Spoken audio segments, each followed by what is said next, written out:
In the mid-14th century, Europe breathed with a quiet rhythm, unknowing that this rhythm was about to be broken.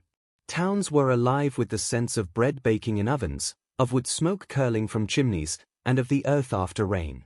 Bells tolled softly from stone towers, calling people to prayer or marking the passage of the hour.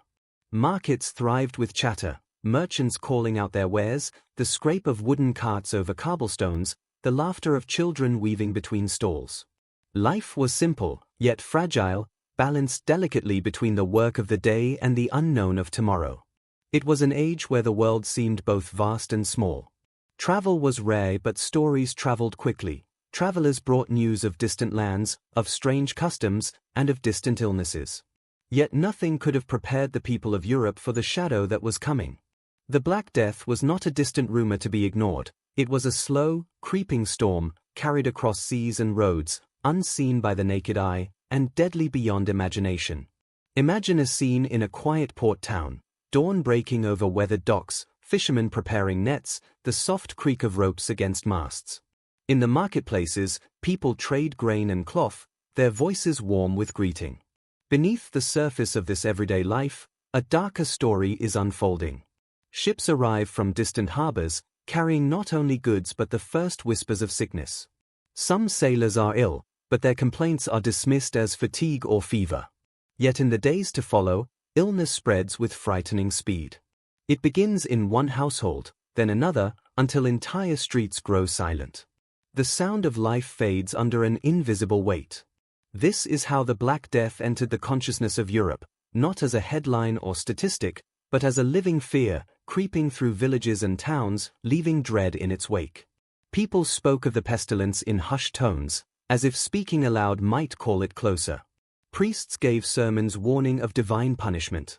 Mothers clutched their children tighter at night, afraid of what might come with the dawn. The air itself seemed to change, carrying an unnameable tension, as if the world knew it was about to alter forever. Before the plague, illness was part of life, but it had limits. People suffered from fevers, wounds, and ailments that were understood in a way shaped by centuries of thought. The body was seen as a delicate balance of humors: blood, phlegm, black bile, and yellow bile. Disease was often explained as imbalance, influenced by the stars, the seasons, and the will of God.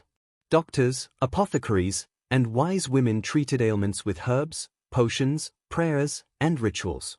This system, though primitive by modern standards, was the world's best knowledge at the time. Then the Black Death arrived, not as a simple illness, but as a force that challenged every belief.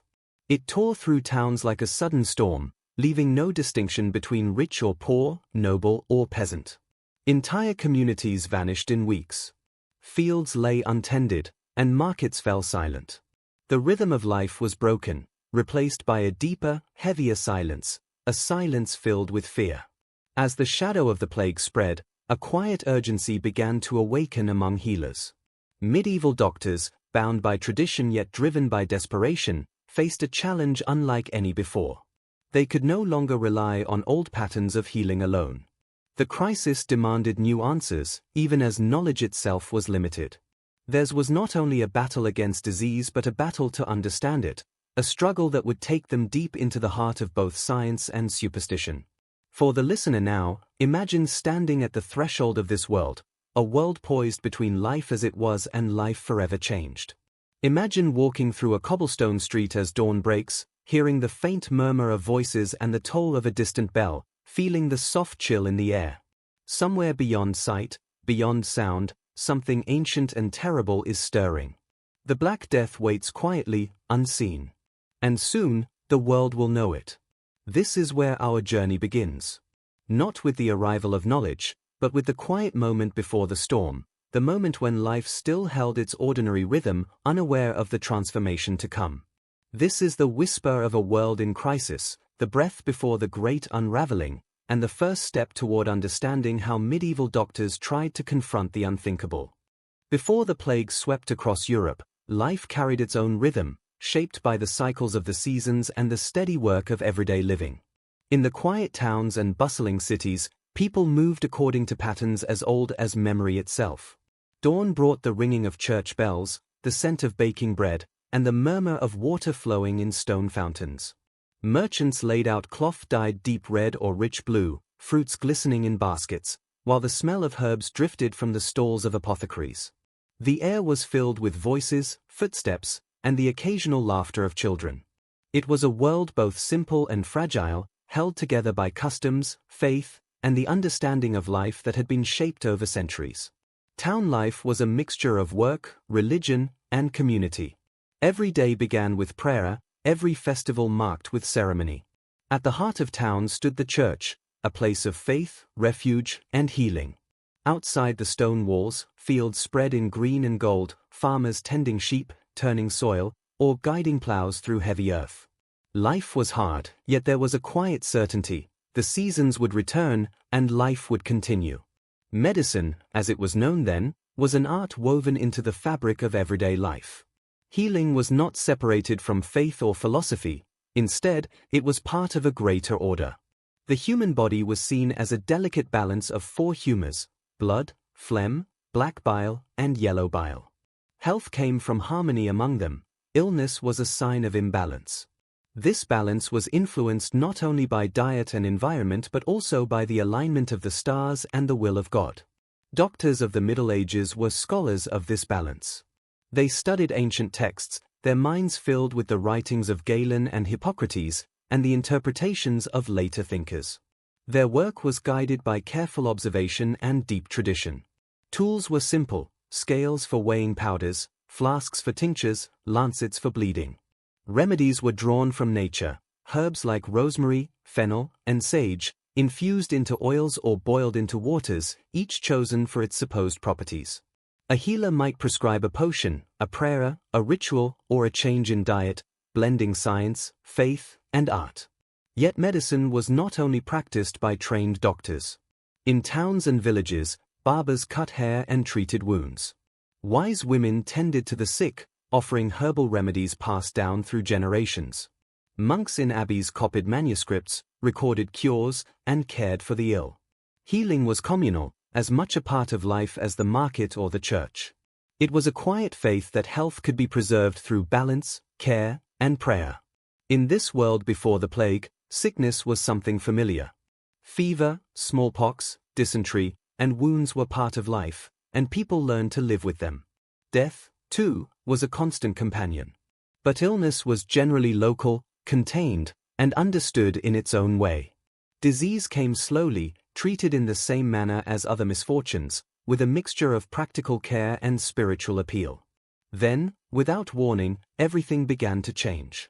Across the seas and over land, a new sickness appeared, a darkness unlike anything known before. The Black Death would not respect the boundaries of towns or kingdoms. It moved silently, invisible to the eye, carried in fleas, rats, or perhaps the very air. When it arrived, there was no warning that could prepare the people for what it would bring. In those days, news traveled slowly, yet once the plague began, it spread through towns like a story told in whispers. A cough here, a fever there, and then the news spread from neighbor to neighbor. In some places, entire streets were deserted in days. Markets emptied, work stopped, and a hush fell over the towns. People began to speak of the pestilence with a mixture of fear and disbelief, unable to name the unseen force taking their friends and families. There was no place untouched.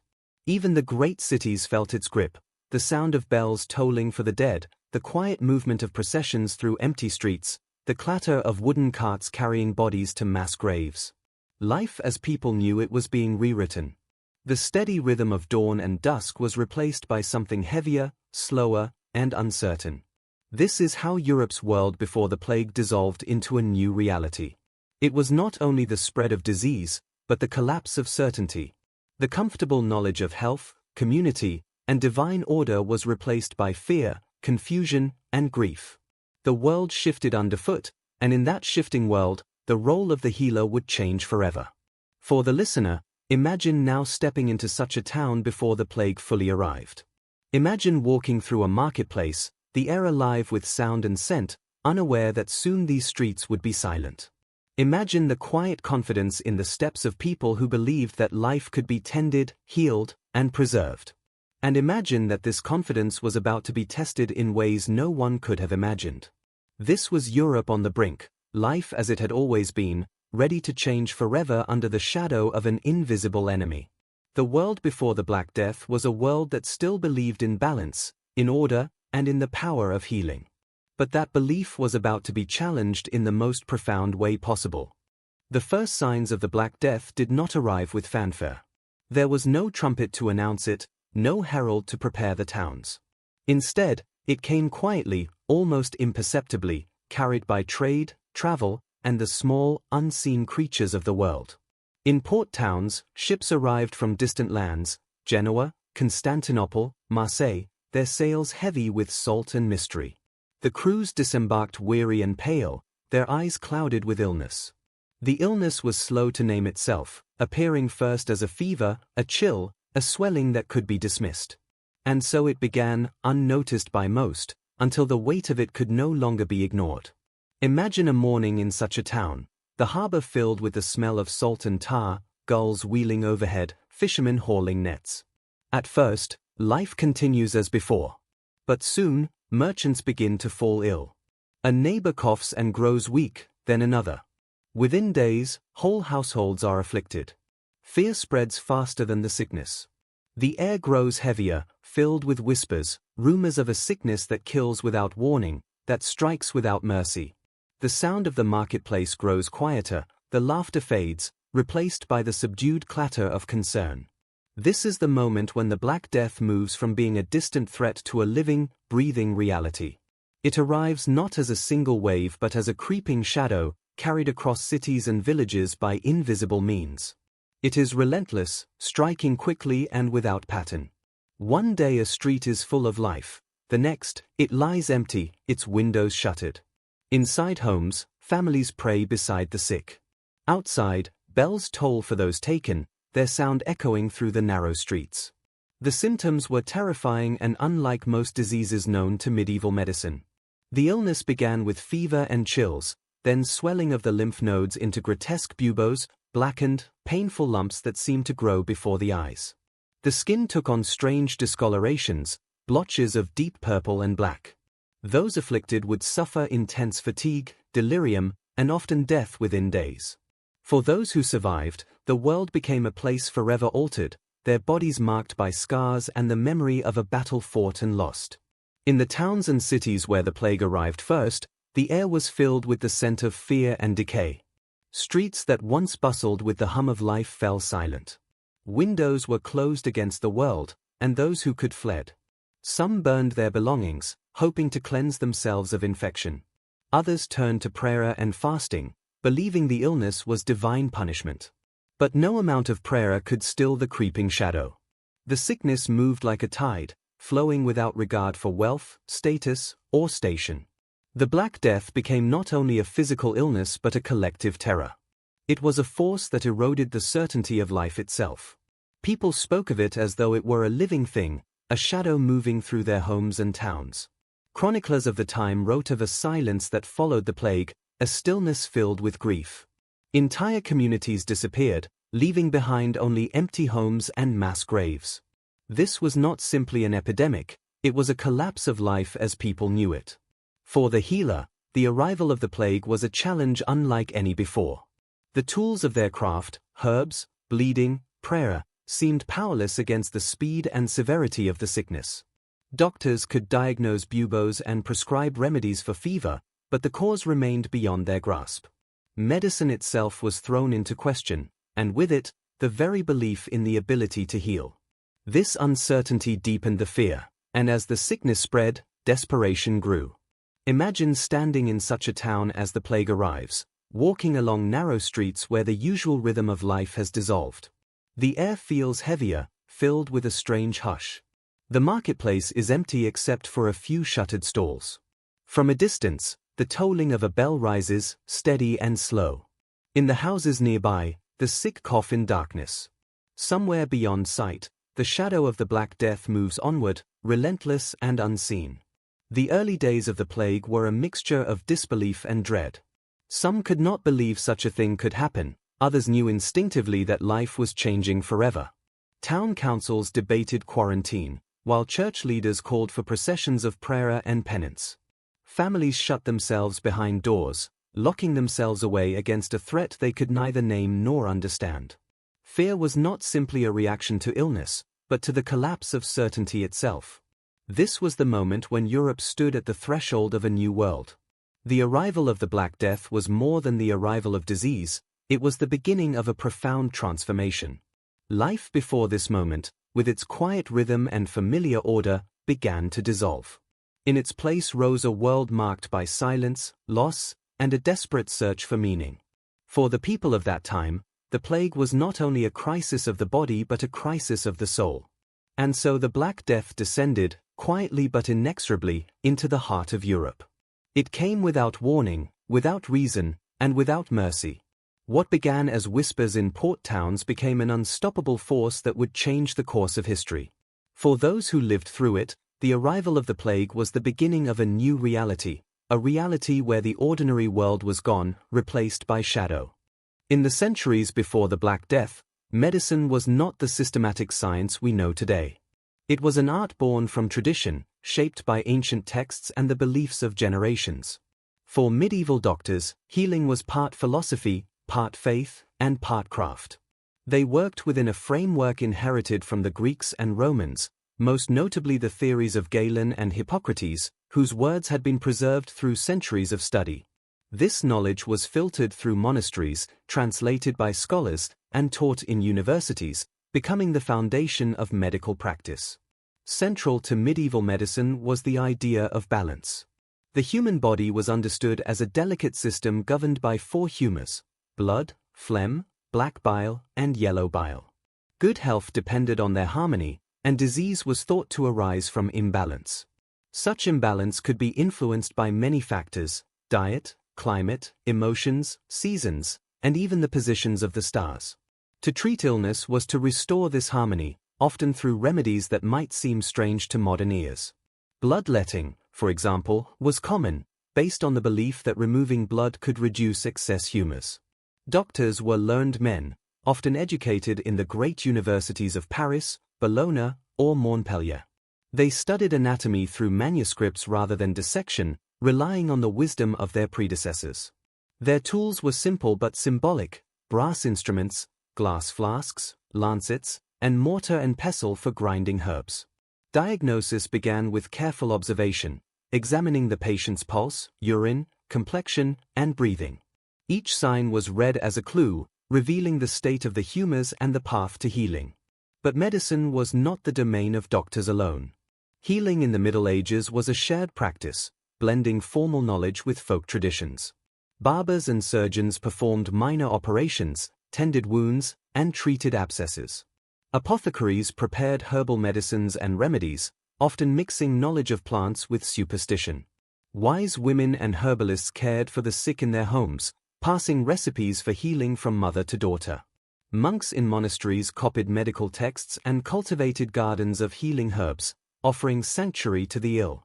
In this way, medicine was woven into the very fabric of daily life. The healing arts were also closely tied to faith. Illness was often seen as punishment for sin, a trial sent by God. Prayer, fasting, pilgrimage, and the use of holy relics were common parts of treatment.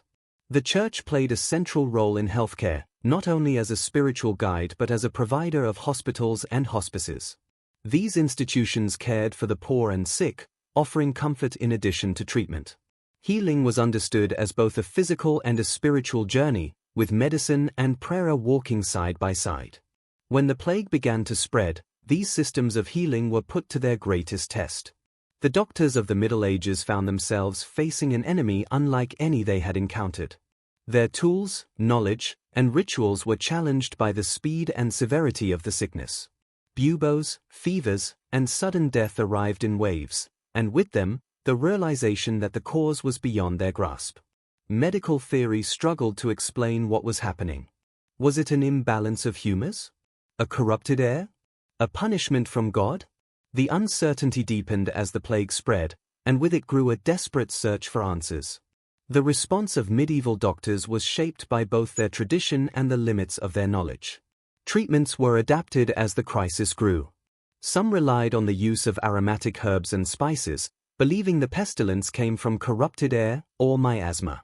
Doctors prepared pomanders, small cases filled with fragrant substances, to be worn close to the body. Others prescribed baths, purges, or bloodletting, hoping to rebalance the humors. Remedies might include mixtures of herbs such as rue, sage, or rosemary, combined with honey or wine. The language of treatment was steeped in symbolism as much as science, each remedy reflecting centuries of belief about the body and soul. Diagnosis itself became a ritual of careful observation and interpretation. A doctor might examine the patient's pulse for its rhythm, warmth, and strength. The appearance of the skin, the sound of breathing, and the qualities of urine were all taken as signs from the body. Astrology played a role as well. The position of the moon and stars was thought to influence health. Medical texts instructed doctors to consult charts and planetary tables before prescribing treatment, blending science, mysticism, and art. For the patient, the experience of being treated was deeply sensory. The smell of herbs filled the room, the touch of hands measured and examined, and the sound of prayers offered comfort. The treatment process was slow and deliberate, shaped by the belief that healing required time, care, and balance. Even when remedies failed, there was a sense that the effort itself was part of the cure, that tending the sick was a moral duty as much as a medical act. As the plague spread, the limitations of medieval medicine became increasingly clear. Doctors faced an illness that moved with a speed and cruelty they could not contain. Their remedies, however learned, seemed powerless against the tide of sickness. Yet even in failure, the art of medicine persisted. The efforts of doctors, apothecaries, and healers were not only acts of treatment but of humanity, gestures of resistance against despair. For the listener, imagine the world of a medieval healer before the full horror of the plague descended. Imagine the quiet study lit by candlelight, the rustle of parchment, the scent of herbs, and the careful preparation of a remedy. This was a world built on centuries of thought, faith, and observation. It was a world where healing was not only about curing the body but about restoring balance to life itself. When the Black Death came, that world of medicine would be tested like never before.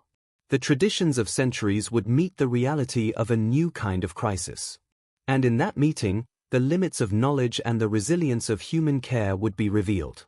When the Black Death first began its deadly march across Europe, the initial responses were shaped by fear, confusion, and a desperate need for protection. In towns and villages, the arrival of the sickness was met with disbelief, as if the pestilence were a shadow too terrible to name. People spoke of it in whispers, afraid that to speak the name aloud might summon it closer. For some, the first instinct was flight, to leave the streets, the towns, the cities behind. Entire families would gather what they could and flee to the countryside, hoping that distance could shield them from the unseen enemy. Imagine a village at dusk, the air heavy with the scent of smoke and herbs, as families hurriedly pack goods into carts. Children clutch their mothers' skirts, glancing at the road ahead with uncertainty. Animals stir uneasily, as if sensing the change in the air. Behind them, the town grows quieter. The marketplace stands empty. Doors are shuttered, and the tolling of a distant bell marks the passage of another day under the shadow of sickness. Flight, though, was no guarantee of safety. The plague traveled faster than those who tried to escape, carried in the very air, in trade, and in the footsteps of others. For others, flight was not the answer. Many turned to prayer and penance, seeking protection through faith.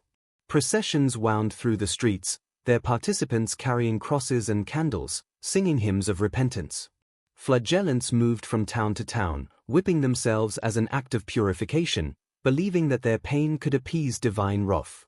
Churches became places not only of worship but of refuge and healing. The belief that the plague was a punishment from God shaped much of the response. People sought forgiveness, offering prayers and sacrifices in the hope of mercy. This faith was both a comfort and a kind of armor against despair. In the stillness of a candlelit chapel, the sick could find solace in prayer.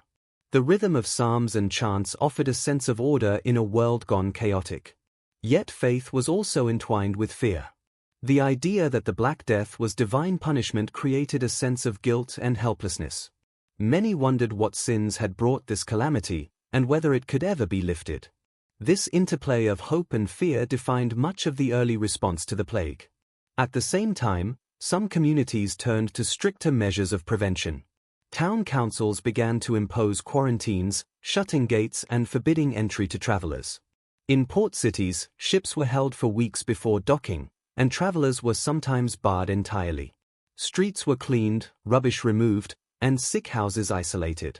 These early efforts at controlling the spread were the first stirrings of public health, though their understanding of contagion was still shaped by superstition and humoral theory rather than science. Among the responses to the plague, there was also a surge of remedies and rituals. People burned aromatic herbs, believing the scent purified the air. They carried posies of flowers or herbs, hoping to guard against miasma, the corrupt air thought to carry disease. Amulets and charms were worn to protect the wearer, blending superstition, faith, and folk tradition. These measures, while not effective by modern standards, offered a psychological comfort, giving people a sense of action in the face of something they could not fully understand. The responses to the plague were as varied as the communities it touched. Some towns built watchtowers to guard their walls. Others turned to collective prayer, fasting, or offerings to saints. Families isolated themselves, cutting off contact with neighbors. In some places, authorities burned infected homes, hoping fire could cleanse the air of disease. Fear drove action, and action took many forms, rational and irrational, desperate and devout. For the doctors of the time, these responses were both a challenge and a reflection of their limits. As entire towns fell silent, doctors struggled to keep pace with the spreading sickness. Their treatments, grounded in tradition, were tested against an illness that seemed to defy explanation. They faced not only the medical crisis but a crisis of trust. People turned to prayer as much as they turned to physicians, seeking answers from both God and healer. In that way, the early response to the plague was not a single strategy but a tapestry of faith, fear, flight, and fragile human hope. For the listener, imagine walking through a town in those first days of the plague. The marketplace is hushed. The clatter of carts is rare, and the smell of herbs burns faintly in the air. People move slowly, speaking quietly, eyes cast downward. From the church tower, a bell tolls for the sick. Somewhere beyond sight, a procession winds through the streets, carrying candles and crosses. This was a world in the first stage of crisis, a world where life continued, but under a different rhythm, one shaped by fear, faith, and a desperate attempt to hold back an unseen tide. The first responses to the Black Death were never uniform, because the plague itself was not a single, uniform enemy. It moved differently from place to place, shaped by trade, travel, and the conditions of each community. Yet everywhere it came, it forced a reckoning. Flight, prayer, ritual, isolation, these were the first acts of a society in crisis, reaching toward safety in the face of uncertainty. These responses became part of the story of the Black Death, a story of humanity's attempt to understand and resist something beyond comprehension. And so, in the earliest days of the plague, the people of Europe were caught between hope and despair. They fled or prayed, built walls or carried charms, seeking in every way possible to shield themselves. But the shadow moved on. The sickness advanced. And the world as they knew it was changing. In the days when the Black Death swept through towns and villages, doctors prepared for battle with an arsenal unlike any we might imagine today. Their tools and remedies were drawn from centuries of tradition, shaped by a world in which medicine was as much art as science. To the medieval healer, curing illness was not merely an act of physical care but a careful orchestration of observation, ritual, and symbolism. The methods they used were both practical and deeply symbolic, rooted in the belief that health depended on the balance of the body, the quality of the air, and the favor of God. Imagine the workshop of a plague doctor, a quiet room lined with jars and pouches. On a wooden table rests mortar and pestle, worn smooth from years of grinding herbs. Bowls of dried flowers and roots, rosemary, sage, rue, stand in rows, their scents mingling with the faint tang of vinegar and oil. Flasks filled with mysterious liquids catch the light. Instruments of brass and wood lie ready, each one chosen for a particular purpose. These were not tools of modern medicine, but instruments of tradition shaped by centuries of thought and belief. Diagnosis itself was a careful ritual. Doctors observed not only the visible symptoms but the invisible signs that spoke to them of the humors within the body. They examined the pulse for strength and rhythm, the color of the skin for signs of imbalance, and the qualities of urine as if reading a map of the patient's health. Each observation was weighed carefully, as if every detail might hold the key to a cure.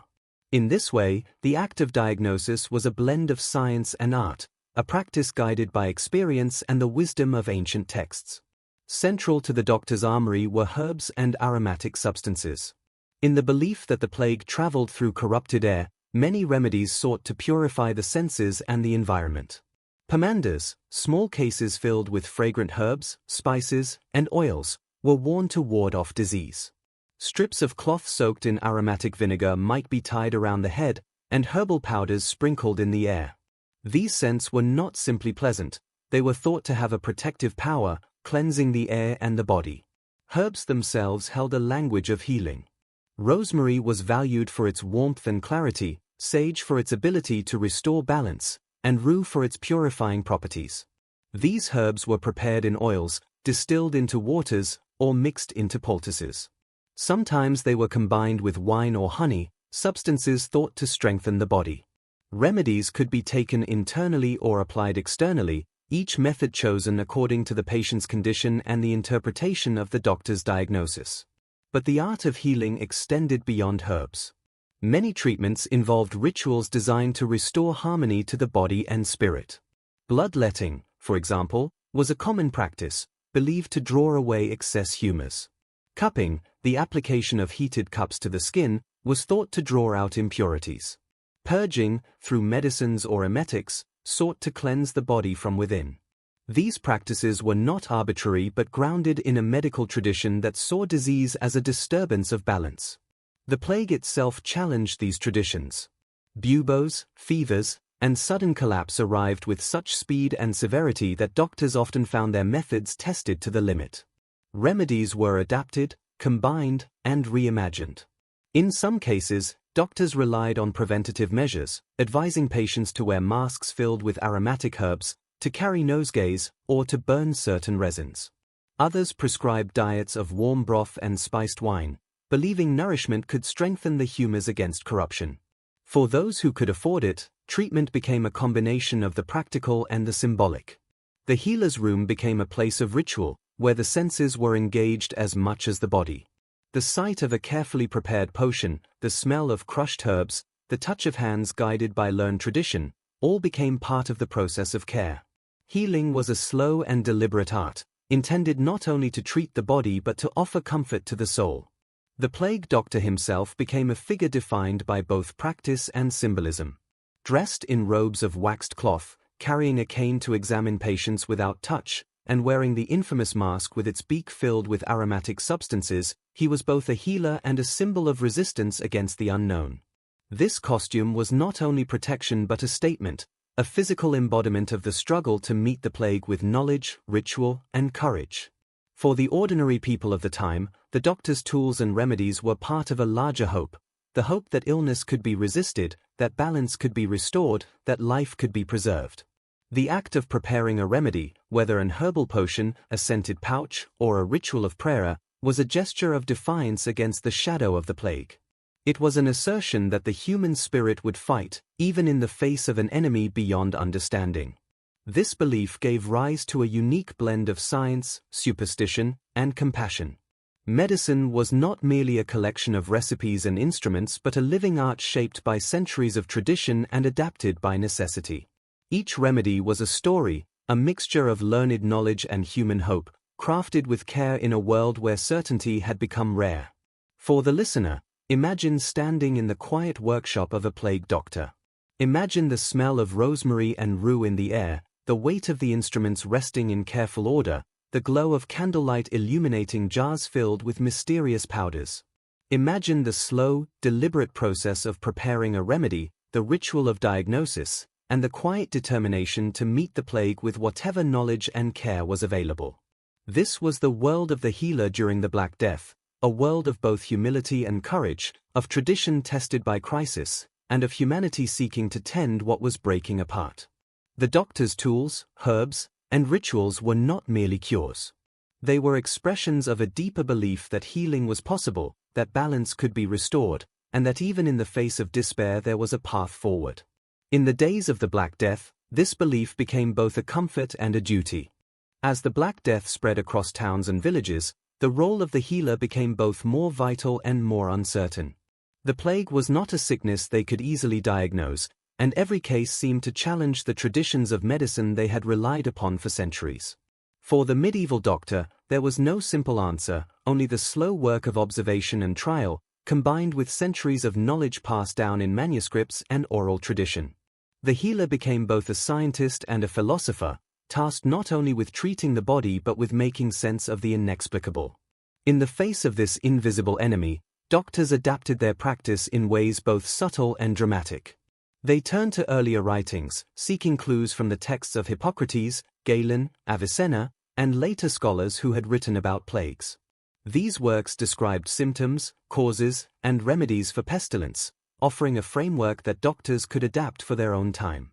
Yet the Black Death moved faster than theory could catch up, and the uncertainty only deepened. Many physicians acknowledged that they were confronting a mystery beyond their full understanding. The act of diagnosis became a process of interpretation as much as observation. Doctors examined buboes, measured fevers, and noted the changes in the skin. They consulted charts and astrological tables, believing that the alignment of planets and stars might influence the course of the illness. Each patient became a puzzle to be solved, each symptom a clue. In these moments, medicine became an art of attention, where the smallest detail might hold the key to understanding. But diagnosis was only the first step. Treatment remained an act of ritual and care. Doctors drew on the knowledge of herbs, minerals, and bodily humors to create remedies. They prescribed aromatic waters to purify the air, powders to strengthen the body, and poultices to soothe buboes. They instructed patients to wear garments soaked in vinegar or to carry sachets of fragrant herbs. These acts, though grounded in a belief that illness was caused by corrupted air or imbalance, were also expressions of compassion, ways of offering hope in the midst of fear. One of the most striking features of plague medicine was its blend of the practical and the symbolic. Remedies were as much about ritual as about cure. The mixing of herbs, the recitation of prayers, and the careful preparation of potions were all part of a healing process that engaged body and mind. For the healer, the act of treatment was not only a technical task but a moral duty, a response to suffering that demanded both skill and empathy. The tools of treatment varied according to the wealth of the patient and the resources of the healer. For the wealthy, treatment could involve rare spices, imported herbs, and elaborate poultices prepared by apothecaries. For the poor, remedies were simpler, local herbs, vinegar, and prayers. Yet in every case, the healer's work was guided by the same principle, to restore balance to the body and to strengthen the spirit. Medicine, in this sense, was both science and art, bound together by centuries of tradition. As the plague advanced, doctors also took on a role that extended beyond individual treatment. They became observers of patterns, recording the spread of disease, the symptoms, and the results of their treatments. These early records became part of a growing body of knowledge about the plague, though the understanding remained incomplete. Each healer was, in a way, a chronicler, writing not in parchment but in the lives of those they treated. Their work became a quiet testament to the limits of knowledge and the persistence of human care. The healer's role was also shaped by the social and spiritual conditions of the time. The plague was seen not only as a physical disease but as a trial of the soul. Doctors were often called upon to comfort as well as to cure, to offer reassurance in the face of despair. In the quiet of the sick room, the healer might speak words of counsel, offer prayers, and place hands over the fevered body. This was a medicine of presence, where care was as much about being there as it was about remedies. In some places, the response of healers became part of a broader communal effort. Town councils might call upon doctors to advise on public measures, quarantines, burning of infected belongings, or cleansing of streets. In others, doctors worked alongside clergy, joining in processions of prayer or blessing of the sick. Medicine became intertwined with community life, a shared act of resistance against the shadow of the plague. For the people of the time, the healer was a figure of both hope and mystery. The sight of a doctor entering a street, carrying pouches of herbs and a mask scented with perfume, offered comfort. It was a sign that care was being given, that someone was tending to the body and soul of the afflicted. In a world where certainty had vanished, the healer remained a presence of purpose, a quiet promise that life, though fragile, could still be tended. For the listener, imagine following a healer through a plague-stricken town. The air is heavy with the scent of herbs and vinegar. The streets are silent except for the measured footsteps of those tending the sick. Inside a small home, the doctor kneels beside a fevered patient, examining pulse and swelling. Outside, a bell tolls in the distance, marking the passing of another day. This is a world where knowledge is tested, where tradition meets crisis, and where the work of healing becomes an act of courage. The medical practices of this time reveal much about the world of the Black Death. They show a tradition built on centuries of learning, a willingness to adapt in the face of crisis, and a deep sense of duty. Above all, they reveal that medicine was more than remedies and diagnosis, it was an act of human connection. In the shadow of the plague, doctors did not only fight disease, they bore witness to suffering, offering presence where certainty had faded. And so, in the midst of one of the darkest moments in history, the healer remained a quiet force of care and resilience. Their tools and remedies were not always enough to save life, but they carried with them the promise that even in despair there could be attention, compassion, and hope. The toll of the Black Death was not measured merely in numbers but in the transformation it brought to society itself. Entire towns emptied, marketplaces fell silent, and fields went untended. The plague did not respect boundaries, it swept through villages and cities alike, changing life wherever it touched. In its wake came not only grief but also a new awareness of fragility, a deep questioning of old certainties. Life before the plague, with its rhythm of work, prayer, and tradition, gave way to a world where nothing could be taken for granted. In the heart of infected towns, life slowed to a different pace. Streets became quiet except for the sound of bells tolling for the dead. Households shuttered their windows and barred their doors. Neighbors no longer visited one another. The marketplace, once a place of noise and barter, grew deserted, its stalls bare or abandoned. Those who remained moved through the streets with caution, avoiding contact as if the air itself had grown dangerous. The ordinary sounds of daily life, children's laughter, the ring of hammers, the calls of traders, were replaced by an uneasy silence. Fear became a constant companion. People spoke of the plague in hushed tones, as if speaking too loudly might summon it closer. Rumors spread as quickly as the disease itself. Some believed the pestilence was punishment from God. Others whispered of poisons released by enemies or of unnatural alignments of the heavens. These stories shaped how communities responded, guiding acts of prayer, ritual, and prevention. The line between fact and belief blurred, as people sought to make sense of what they could not see or control. The plague did not only bring sickness and death. It brought isolation. Families separated to protect themselves. Villages closed their gates. Entire regions imposed quarantine, forbidding travel and trade. These measures, though primitive by modern standards, were a form of early public health, born of necessity. Towns posted guards at their entrances. Notices warned travelers away. Ships were held in harbor for weeks before unloading. The movement of people was controlled in ways that reshaped life entirely. Alongside fear and isolation came acts of extraordinary devotion.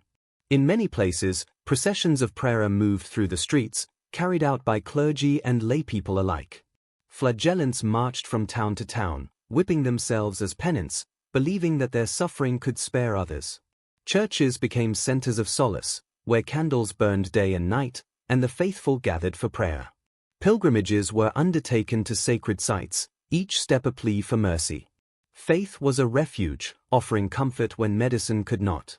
The plague also transformed the way people thought about life and death. Death was no longer distant or abstract. It became an immediate presence, a shadow in every street, every home. Families learned to expect loss. Burial became urgent and often mass. Cemeteries overflowed, and mass graves became the new reality.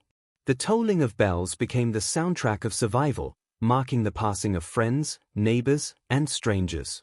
This daily confrontation with mortality shaped the way communities lived and mourned. For healers, the changing world brought a profound shift in their role. They became not only physicians but chroniclers of suffering. They recorded symptoms, treatments, and patterns of death. Their writings became part of the legacy of the plague, a testimony to the limits of knowledge and the persistence of care. Treating the sick became an act of both medical practice and historical record, each patient a part of a larger story that doctors sought to understand. The toll of the Black Death was also a toll on trust. Communities began to question the ability of doctors, clergy, and authorities to protect them. Some turned away from official remedies, relying instead on charms, pilgrimages, or folk traditions. Others placed their hope entirely in prayer and ritual. The crisis reshaped the relationship between healer and patient, between faith and medicine, and between the living and the dying. For the listener, imagine walking through a town in the depths of the plague. The streets are narrow and silent. A faint scent of herbs drifts through the air. Houses stand shuttered, windows closed against the unseen threat. From somewhere nearby comes the tolling of a bell, steady and mournful. In the distance, a small procession wends its way toward the church, carrying candles and crosses. This is a world transformed, a world where every step, every breath, is shadowed by the presence of death. The plague also forced a reckoning with the nature of the body and the world. Illness was no longer seen simply as a private misfortune but as a communal trial. Communities confronted the limits of their knowledge, and in doing so began to question long-held beliefs. Where once disease was explained in terms of humors and miasma, new questions arose about contagion, about the movement of air, about the hidden forces that shaped life. The Black Death became not only a catastrophe but a catalyst for thought. And yet, amid the grief and transformation, life continued. People adapted, finding new ways to live, mourn, and care for one another. Burial rituals changed, isolation became a practice of survival, and faith became both solace and defiance. The world after the Black Death was not the same as the world before it. The shadow of the plague lingered long after the sickness passed, shaping the way people thought about life, death, and healing for generations to come. This was a moment of profound change, when society itself was tested. The toll of the plague was counted not only in lives lost but in the transformation of life itself. Communities were reshaped, traditions altered, and the role of medicine forever changed. For those who lived through it, the Black Death was not merely an illness but a turning point in history, a moment when the world learned anew what it meant to live and what it meant to care. By the time the Black Death had moved through much of Europe, it had become more than a disease. It was a shadow that stretched across every corner of life, reshaping how people lived, how they died, and how they thought about the world. For those who survived, the plague was not simply an illness overcome but a profound change that altered the very fabric of existence. The memory of those days lived on in their minds and in the stories they passed down. It was a moment that would be remembered for centuries as both catastrophe and transformation. The long days of the plague tested the patience and endurance of entire communities. Those who survived carried the weight of loss. Parents who had buried children, wives who had lost husbands, communities who had lost half their number. Every home carried a story of absence. Streets that once rang with the laughter of life were now filled with silence and mourning. Yet life persisted. Markets reopened, even if fewer in number. Fields were worked once more, even if fewer hands tilled the soil. Life adapted to loss, creating a new normal in the shadow of grief. In the wake of the plague, the role of doctors shifted again. They were no longer just the keepers of remedies but chroniclers of a great crisis. They began to write not only for their own records but for future generations. Their writings recorded symptoms, treatments, and patterns of death. These records became part of a larger story of the plague, a body of knowledge that was both scientific and human. Medicine after the Black Death was shaped by those who had witnessed its devastation and sought to understand it. The plague also changed the way people thought about death itself. Death had once been something distant and gradual.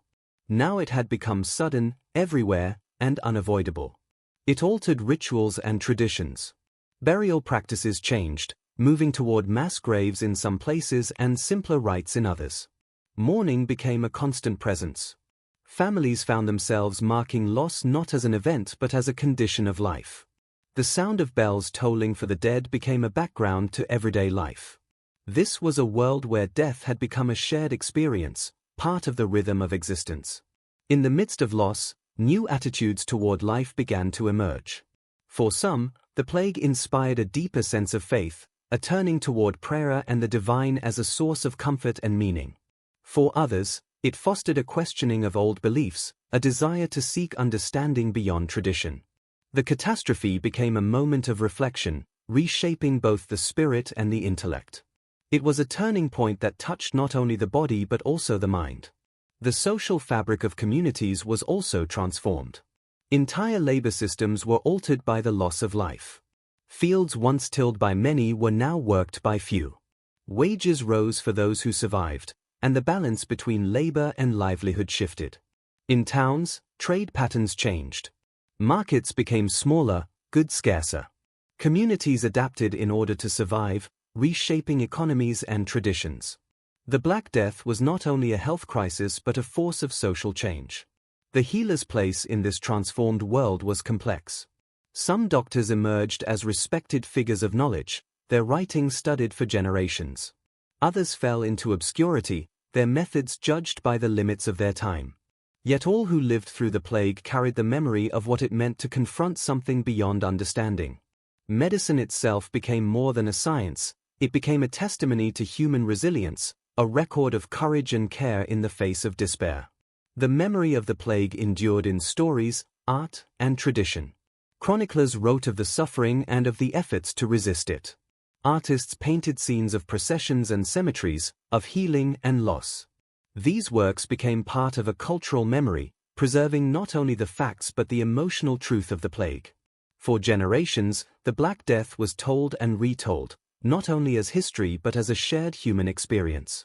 For the listener, imagine walking through a village decades after the plague passed. The streets are quieter now, but the memory of loss lingers in the air. Families tell their children of what happened, of the empty houses, the silent marketplaces, and the tolling bells. In the church, candles still burn for those who were lost, their names spoken softly in prayer. This memory becomes part of the fabric of life, shaping the way the living understand themselves and their world. The plague changed not only medicine and society but the way human beings thought about survival.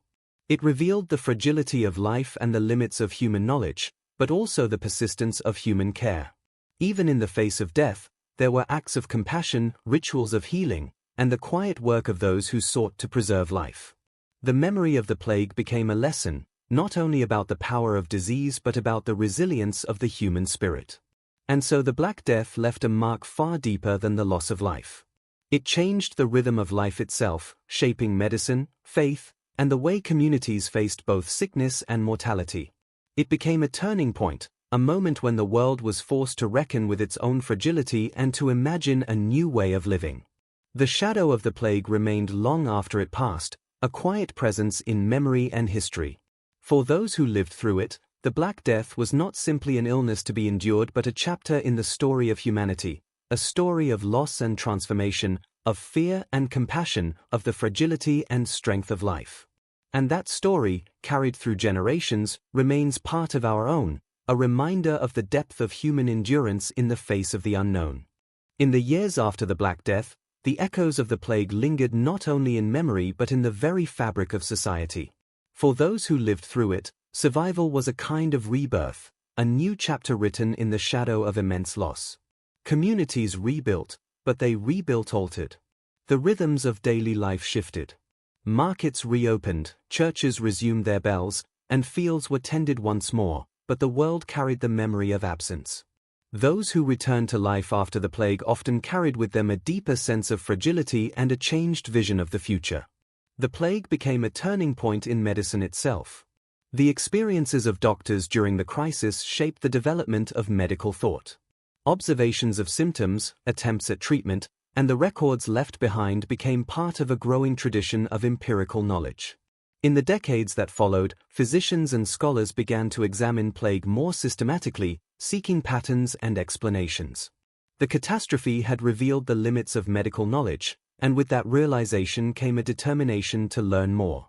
Medicine began to evolve, building slowly toward a new understanding of disease and contagion. For many communities, the plague also altered the relationship between healer and patient. The crisis had shown that illness was not an individual concern alone but a communal one.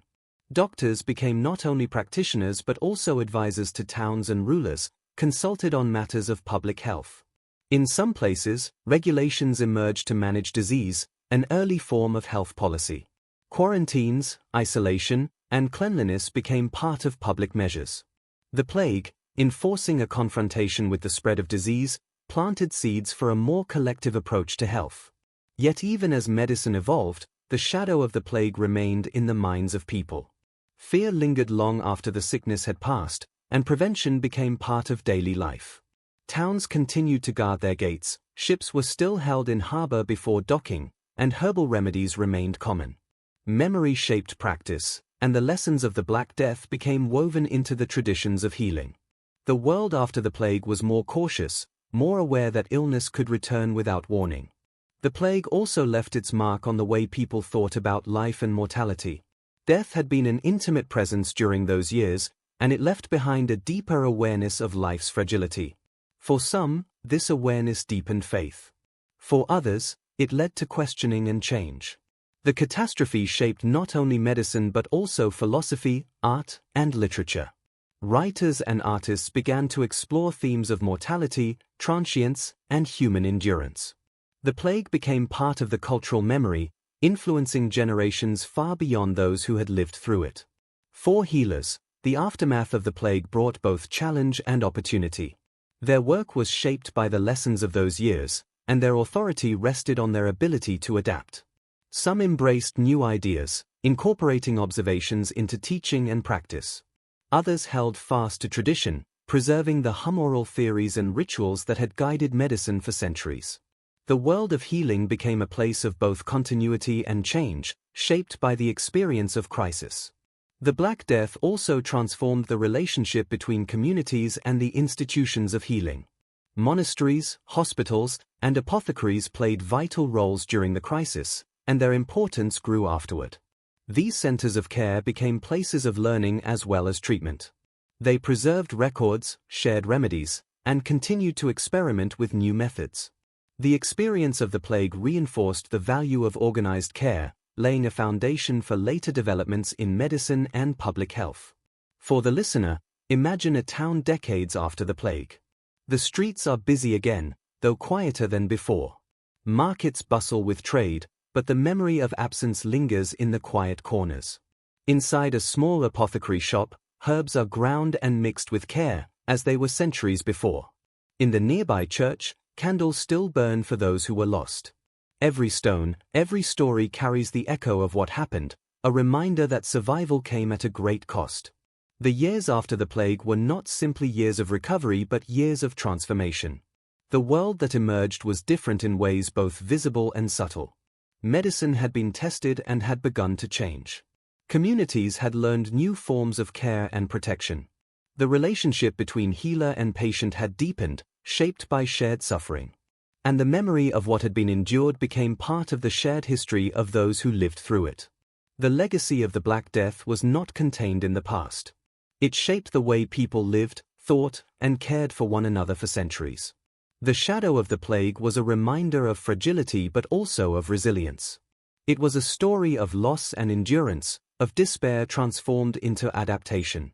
For those who survived, the plague became a turning point, a moment that shaped not only medicine but the course of history itself. And so the world moved forward, carrying with it both the scars and the lessons of the plague. Healing had become more than a personal act, it was a communal and enduring responsibility. The work of doctors, apothecaries, and caregivers during those years became part of a larger tradition of human care. The memory of their efforts lived on, a quiet testimony to the ways in which humanity meets crisis, with knowledge, compassion, and the courage to keep going. The years that followed the Black Death were years of quiet reflection as much as recovery. The world had been altered not only in bodies and streets but in the very way people understood life, death, and health. The plague had become a defining memory, a shared experience that shaped generations. For many, the shadow of those years remained in their thoughts, their customs, and the way they approached both sickness and survival. It was a memory that shaped culture, faith, and medicine for centuries to come. In towns and villages, life gradually returned to something like normal, though it was a changed normal. Fields once abandoned were tilled again. Markets reopened, though trade took time to recover. New houses rose where old ones had been lost. Yet the absence of those who had vanished remained a quiet presence. Entire families had disappeared, entire neighborhoods emptied. In some places, the loss was so great that recovery took decades. The landscape of Europe itself was altered, and with it, the patterns of work, trade, and care. The plague became a turning point not only for life but for medicine itself. Physicians began to write more systematically, to observe more carefully, and to preserve records of symptoms, remedies, and outcomes. These writings became part of a growing tradition of medical knowledge, laying foundations for future advances. The experience of the Black Death had revealed the limits of understanding, but it had also awakened a determination to know more. Medicine began to change, shaped by experience as much as by tradition. In this changing world, the role of the healer became both more respected and more demanding. Doctors were called upon not only to treat but to teach, to advise on public health, and to record their observations. In some towns, regulations emerged that reflected lessons learned during the plague. Quarantine became a tool of prevention. Isolation was practiced with more understanding. Town councils consulted physicians on matters of cleanliness and health. The healer became part of a wider effort to protect the community. Faith and healing continued to be closely intertwined. For many, illness remained a spiritual trial as well as a physical one. Churches continued to offer sanctuary, prayer, and blessing. Processions of penance still moved through streets, and prayers for deliverance remained a daily practice. Healing was not only about remedies but about offering comfort to the soul. In this way, the memory of the plague lived on in both the practice of medicine and the rituals of faith. The plague also left a lasting mark on art and culture. Writers recorded their experiences, chronicling the sorrow and the lessons of those years. Artists depicted scenes of processions, of burial, of healing, creating a lasting record of the emotional truth of the plague. These works became part of the cultural memory, carrying the story of the Black Death forward through generations. They preserved not only facts but the lived reality of an era shaped by loss and survival. For communities, the years after the plague were years of cautious rebuilding. Traditions adapted. Burial practices changed. Charitable care became more organized, as monasteries and hospitals took on larger roles. In some places, the care of the sick became more formalized. These changes were part of the legacy of the plague, born of necessity and experience. The catastrophe had reshaped not only medicine but also the structures of care. For the listener, imagine walking through a town a generation after the plague. The streets are alive again, though quieter than before. Markets hum with trade, but there is still a sense of remembrance in the air. In the small apothecary, herbs are ground with the care of tradition. In the church, candles burn softly for the dead. Families speak in quiet tones of those who were lost. The memory of the plague is present in every stone and every story, woven into the fabric of life. The plague left a mark not only on the living but on the very way communities thought about health. Prevention became a part of everyday life. Town councils continued to guard gates, ships were still held in harbor before landing, and the careful preparation of remedies remained common practice. The memory of the Black Death shaped attitudes toward illness, creating a new awareness that survival depended not only on treatment but also on vigilance and care. The years after the plague were not a return to the past but a step into a changed future. Medicine began to move toward greater observation, recording, and understanding. Communities learned new forms of resilience. The relationship between healer and patient deepened, shaped by the shared experience of crisis. And the memory of what had been endured became part of a shared history, a quiet legacy carried forward in the traditions of healing. The Black Death was not simply an event in history. It was a transformation. It reshaped the way people lived, thought, and cared for one another. It was a turning point in medicine, a test of human endurance, and a moment when life itself was redefined.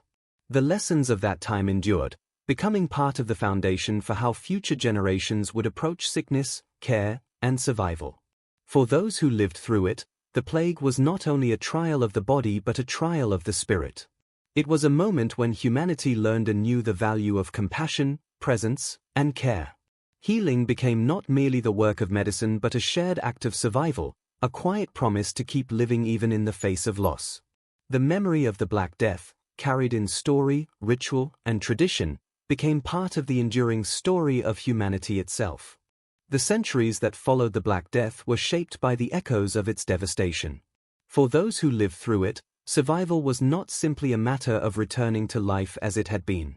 The plague had changed not only bodies but minds, not only streets but souls. It left behind a memory that shaped how communities lived, how they cared for one another, and how they thought about the fragile thread of existence.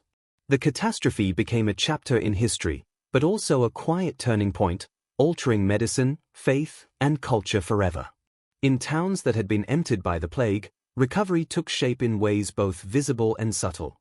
Streets were rebuilt, marketplaces reopened, and life returned to the rhythms of work and trade. Yet the silence left by absence remained. Entire families had vanished. Neighborhoods were altered. Even when life resumed, the memory of loss lingered in the air like a faint shadow. Those who survived carried with them an altered sense of life, a deeper awareness of mortality and a new understanding of human vulnerability. The plague reshaped the very practice of medicine. Physicians began to record their observations in greater detail, noting symptoms, remedies, and patterns of illness. These records became part of a growing tradition of empirical knowledge, a cautious step toward understanding disease through observation rather than only tradition. The experience of the Black Death taught doctors that illness was not merely a matter of humors or divine will, but a complex interplay of forces that required careful study. In this way, the crisis became a silent teacher, pushing medicine toward greater precision. For many communities, the memory of the plague influenced not only medical practice but the structure of care itself. Hospitals and monasteries grew in importance, becoming centers of healing as well as learning. Apothecaries preserved knowledge, blending tradition with experimentation. In towns, councils began to adopt regulations for cleanliness, quarantine, and public health. The experience of the plague taught communities that healing required not only treatment of the sick but also prevention of disease. Care became a shared responsibility, rooted in both knowledge and collective action. Faith continued to be a central part of life and healing. For many, the plague had been a trial of the spirit as well as the body. Churches remained places of refuge and prayer. Processions and rituals persisted as acts of devotion and remembrance. Healing was understood not only as a physical act but as a spiritual one, a way to restore balance to both body and soul. In this way, medicine and faith continued to be intertwined, each shaping the other in the lives of the people. The shadow of the Black Death also shaped art and culture.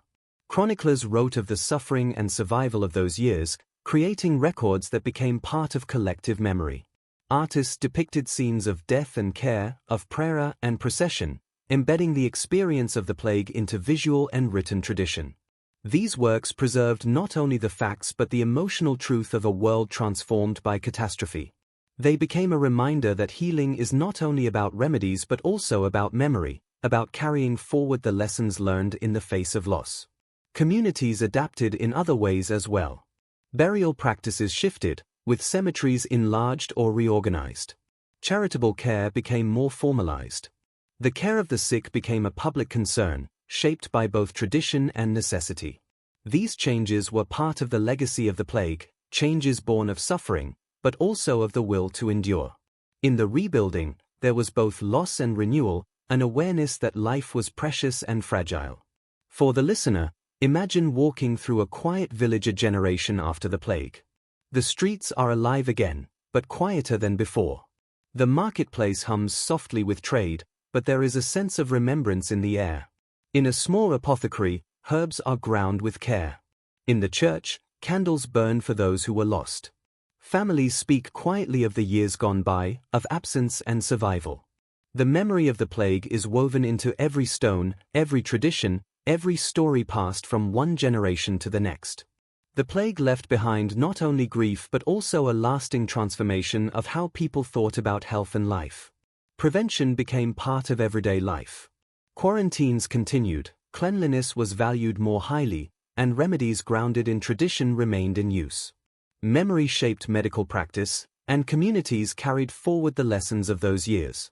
The Black Death became not only an event but a touchstone, a reminder of the fragility of life and the need for vigilance, care, and compassion. The years after the plague were not a return to the past but a step into something different. Medicine began to evolve. Communities developed new forms of care. The relationship between healer and patient deepened, shaped by shared suffering. And the memory of the plague became part of the culture of healing itself, a quiet legacy that shaped the way humanity faced illness and survival. The Black Death was not simply a historical event. It was a transformation, a moment when life itself was redefined. It reshaped medicine, faith, culture, and the very way people thought about existence. It became a turning point, a shared memory that shaped generations. The lessons of those years lived on, carried forward in story, ritual, and tradition. They became part of the enduring story of humanity, a story of loss and endurance, of fragility and strength, of compassion and survival. For those who lived through it, the plague was more than sickness. It was a test of endurance, a challenge to both body and spirit. It was a moment when the fragility of life became undeniable, and when humanity learned anew the meaning of care. Healing became not merely a profession but a shared act of survival. The memory of the Black Death became part of the legacy of human endurance, a lesson carried forward across centuries. The story of the Black Death did not end with its passing. For those who lived through it, the plague became a turning point, a moment that reshaped the way they thought about life, death, and the fragile balance between the two. It became more than a catastrophe, it became a chapter in the shared history of humanity, a story passed down through generations as both warning and lesson. The shadow it left behind shaped medicine, faith, culture, and memory, reminding every living generation of what was lost and what could be learned. In the decades after the plague, the world was marked by quiet transformation. Life returned in ways both familiar and strange. Streets once empty grew busy again. Markets reopened. The sounds of labor and trade returned, though the air carried a subtle stillness, a lingering sense of remembrance. Families rebuilt their homes, but some homes were never filled again. Entire neighborhoods had been erased, and their absence became a quiet part of the landscape. Life continued, but it was marked by an awareness of fragility. Every moment of living was a gift reclaimed from the shadow of death. The plague left a deep imprint on medicine. Doctors, having lived through the crisis, began to approach their work with a new sense of purpose. The experience had taught them that illness could not be treated as a simple matter of theory. They recorded symptoms, studied patterns, and preserved remedies. Their writings became a living archive of the catastrophe. These records were not dry reports but narratives filled with observation, care, and reflection. They marked the beginning of a gradual shift in medicine, a shift toward a more systematic, careful study of disease and treatment. Hospitals and places of care took on a greater role. The crisis had revealed the value of organized care. Monasteries, apothecaries, and hospitals became centers not only of treatment but of learning. They preserved knowledge of remedies, recorded the progress of illness, and continued to teach. In towns and cities, health regulations began to take root, with measures to prevent contagion and protect the community. Quarantine became a familiar word and a familiar practice. Prevention became a part of life, carried forward as both tradition and necessity. Faith remained intertwined with healing. The Black Death had been understood by many as a trial from God, and even after it passed, prayer and ritual remained central to recovery. Processions continued, candles were lit for the departed, and churches remained sanctuaries of comfort. Healing was understood as an act that embraced both body and soul. The legacy of the plague included this blending of medicine and faith, a reminder that healing was not only a matter of physical cure but of tending to the spirit as well. The cultural memory of the Black Death became part of art, literature, and story. Chroniclers wrote of the plague not only as history but as experience, embedding its lessons in narrative. Painters depicted the sorrow, the processions, the care, and the loss. These works carried the memory of the catastrophe forward. They became part of a collective remembrance, a quiet archive of human endurance. For centuries after, the plague was told and retold, a reminder that the experience of suffering could become a lesson for life. Communities adapted in lasting ways. Burial practices were changed. Charitable care was reformed and expanded. The care of the sick became more organized. These changes were not simply practical but part of a deeper legacy.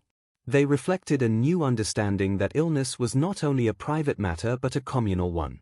The plague had taught that survival depended not only on remedies but on shared responsibility, on collective care.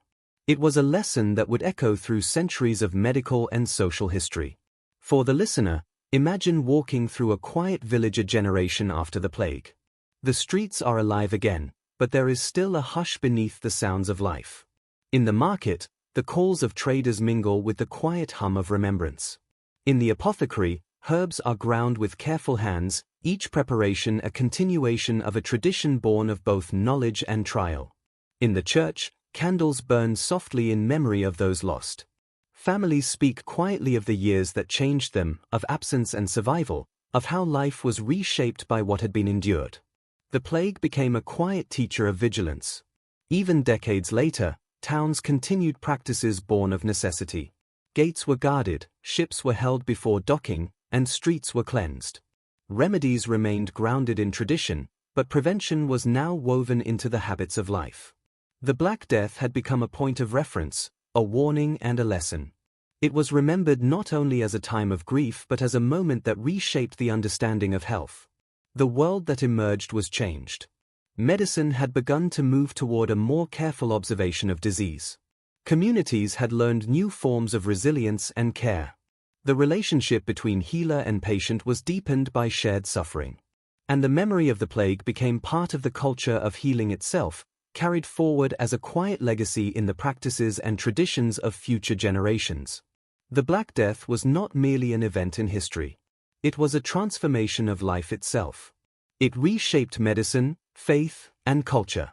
It became a shared memory, a moment that redefined how humanity approached life and death. The lessons it left behind lived on, carried forward in story and ritual. They became part of the enduring narrative of human survival, a story of loss and adaptation, of fragility and strength, of fear transformed into care. For those who lived through it, the plague was a trial unlike any other. It revealed the fragility of life and the limits of human knowledge, but it also revealed the persistence of care.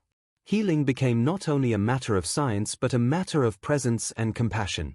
The memory of the Black Death became a quiet promise passed down through generations, a promise that in the face of loss, humanity could endure, adapt, and care for one another. And so, the Black Death was remembered not only as a catastrophe but as a turning point, a chapter in the story of humanity. Its lessons lived on, shaping the way people lived, cared, and healed. Its shadow lingered long after the last bell tolled, a reminder of the depth of human endurance in the face of the unknown. The Black Death left a wound in the memory of the world that endured for centuries. Its shadow stretched far beyond the years of its presence, becoming a defining chapter in human history. For those who lived through it, survival was not simply about returning to life, but about living differently, with new awareness, new caution, and new traditions. It became a turning point that reshaped not only medicine but the way communities understood themselves, their mortality, and their shared responsibilities. The plague was a teacher whose lessons echoed long after the last fever had passed. In towns and villages across Europe, life after the plague was marked by both renewal and remembrance. Streets filled again with movement, and markets once silent found their voices once more. Yet even as life returned, absence was deeply felt. Families who had vanished were remembered in quiet ways. Certain neighborhoods never recovered. The loss became part of the landscape, a silence woven into daily life. Those who lived on carried a subtle awareness that life was fragile, that death could come suddenly, and that survival was never certain. Every day became a quiet testament to endurance. Medicine, too, was transformed. The plague had been a trial unlike any other, a challenge that tested every understanding of healing. Physicians who lived through it recorded not only symptoms and remedies but patterns of illness and recovery. These records became precious guides for the future. The experience taught doctors that illness was a complex matter, not simply a result of imbalance or divine punishment. It was a phenomenon that demanded careful observation, patience, and reflection. The catastrophe became an unwelcome teacher, one that reshaped medical knowledge for generations. The structures of care changed. Hospitals, monasteries, and apothecaries became central to healing in ways that they had not been before. These institutions preserved the knowledge gained during the plague years, blending tradition with careful experimentation. They became places of refuge and learning, offering both treatment and record. In towns and cities, the idea of organized care began to take root. Councils introduced regulations to prevent contagion, cleanliness became valued more highly, and quarantine became a recognized practice. The lessons of the plague shaped not only remedies but the very systems of healing. Faith continued to hold a central place in the recovery of communities. For many, the plague had been understood as a trial from God, and even afterward, prayer and ritual remained intertwined with healing. Churches offered sanctuary and comfort, processions continued as acts of devotion, and candles burned in memory of the departed. Healing was understood as an act that reached beyond the body into the soul. This blending of medicine and faith became part of the lasting legacy of the plague, a reminder that care encompassed not only the physical but also the spiritual. The memory of the Black Death became woven into art, literature, and culture. Chroniclers recorded the suffering, the acts of care, and the quiet moments of endurance. Artists depicted processions, burial scenes, and acts of healing, creating works that became part of a collective remembrance. These artistic records carried forward the emotional truth of the plague, preserving not only facts but the lived experience of a world transformed by loss. For centuries, the story of the Black Death was told and retold, a testament to the endurance of memory. Communities adapted in ways both practical and profound. Burial practices changed. Charitable care was redefined and formalized. The care of the sick became not only a matter of necessity but a matter of organization. These adaptations reflected a deeper understanding that illness was not an individual matter but a communal one. The plague had taught that survival depended not only on remedies but on shared responsibility. This lesson became part of the living heritage of healing, shaping both tradition and the future of care. For the listener, imagine walking through a town many years after the plague. The streets are filled with sound again, but beneath the noise there is a quiet memory. The marketplace hums with barter and trade, yet there is a stillness that speaks of absence. In the apothecary, herbs are ground with patient care, each preparation a continuity of knowledge born of trial. In the church, candles flicker in remembrance. Families speak softly of those who have gone, of what was learned, and of how life was forever changed. The memory of the plague lives on in every stone, every tradition, every quiet conversation passed between generations. The plague became a teacher of vigilance. Even decades later, communities continued practices born of necessity. Gates remained guarded, quarantine remained a part of life, and cleanliness was valued as a form of protection.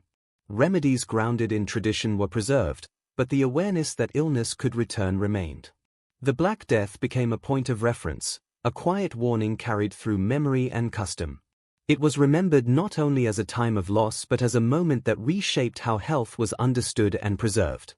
The world after the plague was not a return to the past but a step into something new. Medicine began to move toward greater observation and recording. Communities developed systems of care and prevention. The relationship between healer and patient deepened, shaped by shared experience. The memory of the plague became part of the culture of healing itself, carried forward as a legacy in tradition and practice.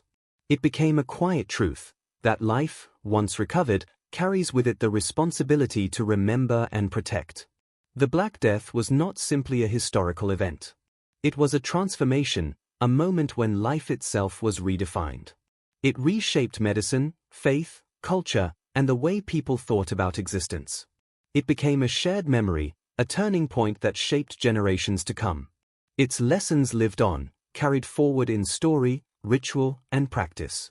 They became part of the enduring story of humanity, A story of loss and endurance, of fragility and strength, of fear transformed into care. For those who lived through it, the plague was more than a trial of the body. It was a trial of the spirit. It revealed the limits of knowledge and the fragility of life, but also the resilience of care. Healing became more than a profession, it became an act of shared survival. The memory of the Black Death became a promise passed down through generations, that even in the face of loss, humanity could endure, adapt, and care for one another. And so, the Black Death was remembered not only as a catastrophe but as a quiet turning point. Its shadow lingered long after the last bell tolled, shaping the way people lived, healed, and remembered. Its lessons became part of the heritage of humanity, carried forward in story and tradition. It was a reminder that even in the depths of despair, the human spirit could endure, and that survival was not simply a matter of returning to life, but of living differently, with memory, care, and compassion. The Black Death stands in history as more than a catastrophe of unparalleled scale. It was a trial that tested the limits of human endurance, reshaped the world, and became a story told across generations. Its shadow lingered long after the plague had passed, carried in memory, ritual, and the quiet practices of daily life. For those who lived through it, survival was not simply a return to living but a transformation of what living meant. The plague became a turning point, not only in medicine but in how humanity understood itself, its fragility, and its capacity for care. In the years after the plague, life slowly returned, though it was never quite the same. Villages were rebuilt, markets reopened, and fields were tended once more. The rhythms of life returned, but absence was never fully erased. Entire families had vanished, leaving homes empty, streets quieter, and traditions changed. The loss became part of the memory of those years, a quiet shadow that shaped how people thought about life. The survivors carried not only grief but a deeper sense of how precious life was, how fragile it could be, and how every breath was a gift reclaimed from loss. The plague shaped medicine in ways that would last centuries. Physicians began to approach their work with new seriousness, recording not only remedies but observations of symptoms and patterns. These writings became a precious legacy, a foundation for future learning. The experience of the Black Death revealed that disease was not a matter of simple imbalance or divine punishment alone. It was complex, woven into the fabric of environment, society, and the body itself. This understanding began to shift medical practice toward careful observation, reflection, and the beginnings of empirical study. The plague became both a wound and a teacher. The institutions of care transformed as well. Hospitals and monasteries took on larger roles, becoming centers of treatment and learning. Apothecaries preserved the knowledge of remedies and the traditions of healing, blending them with careful experimentation. Councils and communities began to regulate health in new ways, adopting measures for cleanliness, quarantine, and the care of the sick. These changes reflected a growing understanding that health was not only the concern of individuals but of the whole community. Healing became a shared responsibility, grounded in knowledge and collective action. Faith continued to be deeply intertwined with healing. The plague had been understood by many as a divine trial, and even after it passed, prayer, ritual, and devotion remained central to life. Churches continued to offer sanctuary and comfort. Processions and candles in memory of the dead became acts of both faith and remembrance. Healing was understood not merely as a physical act but as an engagement with the soul. This blending of medicine and faith became part of the lasting legacy of the Black Death, a reminder that healing encompasses both body and spirit. The cultural memory of the plague took shape in art, literature, and tradition. Chroniclers recorded not only events but the emotions and experiences of those years. Artists painted scenes of processions, care, and loss, creating lasting records of what had been endured. These works became part of a collective memory, carrying forward not only the facts but the deeper truths of life in the shadow of the plague. The story of the Black Death became more than history, it became a part of how humanity remembers itself, a quiet testament to survival and change. Communities adapted in lasting ways. Burial practices changed, becoming simpler or more organized. Charitable care was formalized, and institutions of healing became more structured. These changes reflected an awareness that illness was not an isolated matter but a shared concern. The plague taught that survival depended not only on remedies but on the shared will to protect life. This lesson became a part of the tradition of healing, shaping the way future generations would respond to crisis. For the listener, imagine walking through a village many years after the plague. The streets are filled again with life, but beneath the hum of daily activity there is a quiet remembrance. The marketplace buzzes softly with trade. In an apothecary, herbs are ground with patient care, each preparation a continuity of knowledge born from the trial of the plague. In the church, candles burn in memory of those lost. Families speak softly of absence, endurance, and the lessons carried forward. Every stone, every custom, every whispered story carries the echo of what had been endured. The plague became a lesson in vigilance. Even long after its passing, communities continued practices born of necessity. Gates were guarded, quarantine remained a practice, and cleanliness became a matter of habit. Remedies rooted in tradition were preserved, but the awareness that illness could return never faded. The Black Death became more than a memory, it became a guiding presence, a quiet warning and a lesson in care.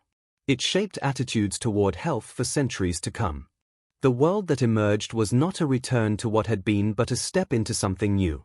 Medicine began to move toward systematic observation and record-keeping. Communities developed structures of care and prevention. The relationship between healer and patient was deepened, shaped by shared suffering and the lessons of endurance. The memory of the plague became part of the very culture of healing, a legacy carried forward in tradition and practice. It became a quiet truth that survival carries with it the responsibility to remember, to care, and to protect. The Black Death was not merely an event in history. It was a transformation of life itself. It reshaped medicine, faith, culture, and the very way people thought about existence. It became a shared memory, a moment that redefined life and health. Its lessons lived on, carried forward in story, ritual, and the quiet traditions of care. They became part of the enduring story of humanity, a story of loss and endurance, of fragility and strength, of fear transformed into care. For those who lived through it, the plague was a trial of both body and spirit. It revealed the limits of knowledge and the depth of human vulnerability, but also the persistence of compassion. Healing became not merely a profession but an act of shared survival. The memory of the Black Death became a quiet promise passed down across generations, that even in the face of loss, humanity could endure, adapt, and care for one another. And so the Black Death was remembered not only as a catastrophe but as a profound turning point. Its shadow lingered long after the last toll of the bell, shaping the way people lived, healed, and remembered. Its lessons became part of the heritage of humanity, passed down quietly in tradition and story. It was a reminder that even in the depths of despair, life can endure. That survival is not simply the continuation of life but the transformation of living, shaped by memory, care, and compassion. The memory of the plague became a quiet guide for generations to come. It was preserved in the stories told by grandmothers beside the hearth, in the hymns sung in quiet churches, in the careful records kept by healers. It shaped the way communities approached sickness, care, and life itself. It became a thread in the fabric of human history, a reminder that even in the darkest of times, there is a capacity for endurance, for learning, and for care. The Black Death was not simply a story of loss. It was a story of transformation. It was a lesson written in lives lost and lives rebuilt, in grief and in renewal. It became part of the shared memory of humanity, a story that endures, quiet and deep, in the traditions of healing, in the way we remember, and in the way we live.